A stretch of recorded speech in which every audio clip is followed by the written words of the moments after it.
السلام عليكم، اهلا وسهلا، عسلامة، شنو احوالكم؟ لاباس؟ مرحبا بكم في قناة لطيفة الشابي.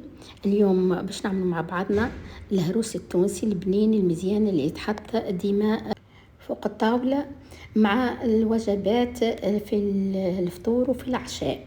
هذه عن أخصية عند كل التوانسة. شوفوا الطريقة. شريت الفلفل المدخن اللي تشوفوا فيه هذه قبل ما يحطوه يتكوش. يعملوه معناها اختصاص، هذا يبيعوه ناس مختصة، يبيعوه بالخيط متاعه هكايا. وحاضر باش جاهز، احنا ما نعملوا حد شيء، ماهوش كيما الفلفل المشمس اللي نعملوه وحدنا في الدار. هذايا شيء، هو اللي يحب يغلطوا بالمشمس يغلطوا، راهو يجيو نفس النكهة ونفس البنة. كيما هكايا نحيل القطمير نتاعو ونخليله شويه كالباب الدخلانيه، باش تعطينا البنه والحموضه فيها هي والسر فيها هي راهي. شوفوا كيفاش نخدم فيه. نحي فيه الكعيبه اللي ماهيش تصلح تنحوها على جنب، وانتم اللي تكملوا اللي عندكم الكل. وبعد نحطوا في الماء، ما تخلوش يتنفخ ياسر في الماء يترنخ. تغسلوه دوبه، تغسلوه بالخف على الأقل 4-5 مرات، ونحو كل معالق فيه للي يبدأ نظيف بالكدا. هنا نصيحة، إذا كان الفلفل متاعكم شايح بزايد يعني يقربع، عملوه بشوية مدافي، سينو عملوه بالماء بارد عادي كما عملته أنا تو، ما يستحقش باش نفخه ياسر. وبعد طريقة التنظيف نحطوه في الكسكاس باش ينشف من الماء نتاعه، يستقطر ليلة كاملة، ما قلش من 4 سوايع كيف يظل في النهار، يعني باش ما يبقاش مية عندكم. وتحطوه في كسكاس وهكاك حاضر باش ينشف ويستقطر مليح مليح. لهنا بعد ما بيتوا ليلة كاملة، حطيت طريف ماء في الكسكاس، استعملت الكسكاس نتاعي وحطيته قدر درجين بعد الغلو نتاع يبخر عليه الماء، يفور طريف، تشوفوه الطرا شوي تنحوه، حكاية درجين ربع ساعة.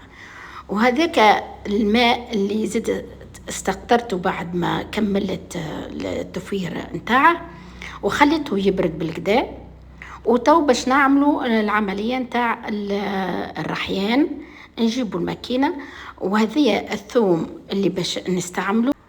هنا لبست فردة نتاع قوم باش نجم نتحرك بيدي الاخرى.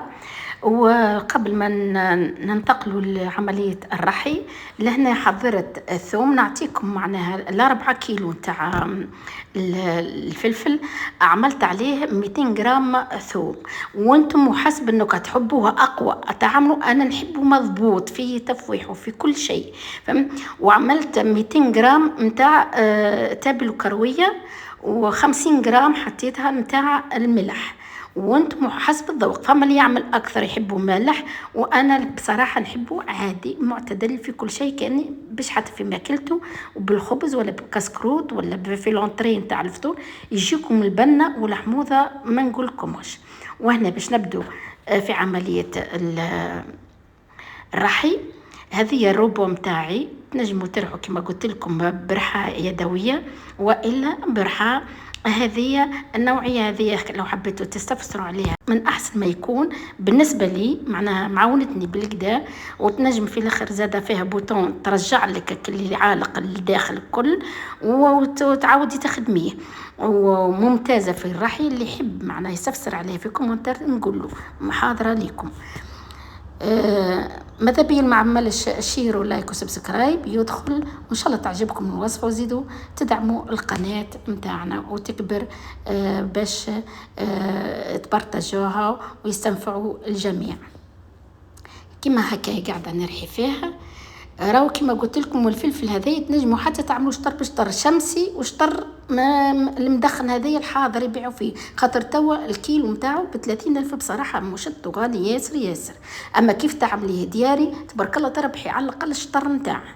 وهنا قعدت نرحي فيه نرحي للي كملته على الاخر. تنجمي الثوم كل واحد كيفاش اختياره، انا الثوم قاعده شفتوا قاعده نمزج فيه مع الفلفل، كل التفويح باش نخليه هو والزيت في الاخر. لابد بضروري من الزيت زيتونة. زيت زيتونة ما يجيش الزيت الاخر العادي ما يجيشو، خاطر زيت زيتونة هو للتصبير، يقعد لك هذايا بلو شهرة وانت تاكلي فيه، ما يجرى له شيء دون مصبرات ودون حتى شيء.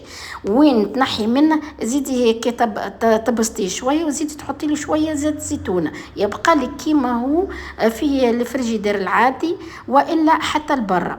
هنا كملنا الراحي وكل باش نصب له. نبدا بالملح. عملت له الملح وهذا كل اللي حطيته 50 جرام على 4 كيلو.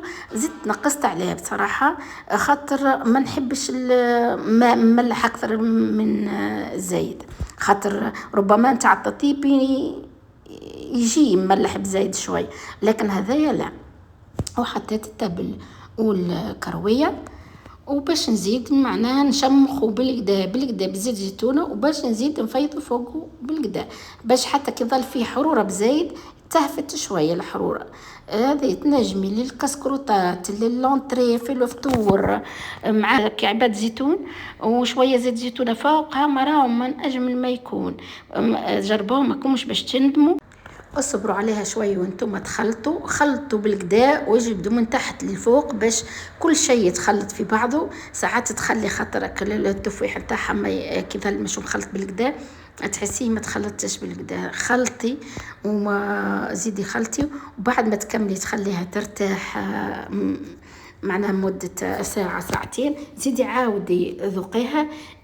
عجبك معناها التفويح نتاعها جا قد تخليها تولي تحطيها في فشكات تاع باللور وتعملي لها ذريره من فوق تاع واحد زيت زيتونه. وشوفوا هالمنظر اللي فيها والجمال. حطيتها في تبسي بالعاني تونسي ورشيتها بالزيت زيتونه كما تشوفوا. ما نقولكمش الرائحه، ما نقولكمش البن، والله صدقوني توفير الفلوس متاعكم في هالوقت هذا الغالي راهو ما نقولكمش. جربوها ما كومش باش تندموا. وهذه وصفتنا متاع اليوم، يا رب ان شاء الله تكون عجبتكم وتنال مذاقكم واعجابكم. والى اللقاء في وصفة اخرى من قناة لطيفة الشابي. باي.